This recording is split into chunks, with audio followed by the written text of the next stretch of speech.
The video I'm doing today is on how to remove and replace the air conditioner compressor from a 2009 Ford F-150 5.4 liter four-wheel drive. I've seen a couple of videos online on how to complete this task, and they seemed a little labor intensive to me, so I'm creating this video to try to show you a different way to do this. I've also already completed this job, and the video is kind of made in retrospect, but I will go over the highlights that will make this easier. The first thing you want to do is recover any residual refrigerant from the system. After recovering the refrigerant, you will need to climb up on top of the engine and, using a serpentine belt removal tool, loosen the tensioner and slip the belt off of the engine and from the compressor. After removing the belt, I jack the engine up, or jack the truck up, and using a jack stand to make sure that everything is nice and safe, I removed the right front tire from the truck. I then came up here, and this plastic fender well right here, I removed a couple of clips along here, and there was one screw that was right here that I had to take out, and then I pulled this fender well back and supported it back behind the strut. I did this in order to be able to reach around the top here to be able to get to the suction hose mounting nut. It was easier for me to tighten it up from the top. I then crawled up under the truck, and as you can see, this shiny thing right here is the compressor. Now, the compressor has 3 mounting bolts. There are 2 here on the bottom and 1 up here on the side. It's kind of hard to see where my finger is, but these bolts have a 10mm head on them.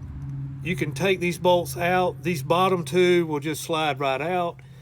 This top one up here, however, won't slide all the way out, and it will come over here and contact the frame.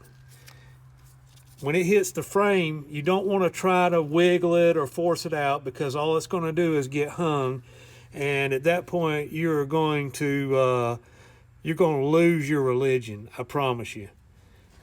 After that, I was able to rotate the compressor around, and I was able to reach up here with a 13mm wrench and take the nut off of the discharge line here, slip the line up, and then I was able to reach around from this side and loosen up the 13mm nut on the suction hose. After removing the 13mm nut from the suction hose, there is a wire that connects to the clutch, and I just reached around up here and pushed the little pin in, the locking pin, and the wire came out of the clutch. At that point, the compressor was completely free. But in order to get it out, the videos that I've seen, they recommend pulling it out from the front. Now, this is a view from the front. After you get the compressor disconnected, as you can see, there is a bunch of, there's wiring harness, there's some cooling lines, there's also a big shroud right here that covers the bottom of the fan, and all this is just super tight. Now, if you like wrestling and pinching your fingers and cursing a lot, then this will be the way to go. But I want to show you a little different route. On the front crossmember here are 2 holes. These 2 holes have the large mounting bolts that go all the way through and bolt into the rack and pinion. You can take an impact wrench, preferably. You break these lines loose, break these bolts loose, and pull them all the way out. After you pull the bolts out of this rack and pinion right here, This thing is completely loose at this point. So all I did was I reached up here and I just pulled down on the rack, and it dropped down about 2.5 inches. At that point, it opened up this gap. This is the front axle. It opened up the gap in the axle right here and gave me plenty of room to take this compressor, and I twisted it around and pointed the clutch up towards the hood, and the thing came right on out this hole right here. I mean, it was just no problem at all. And that made getting it out so much easier than wrestling it out through the front. After getting the compressor out, I went and took the new compressor, added the correct amount of refrigerant oil per manufacturer.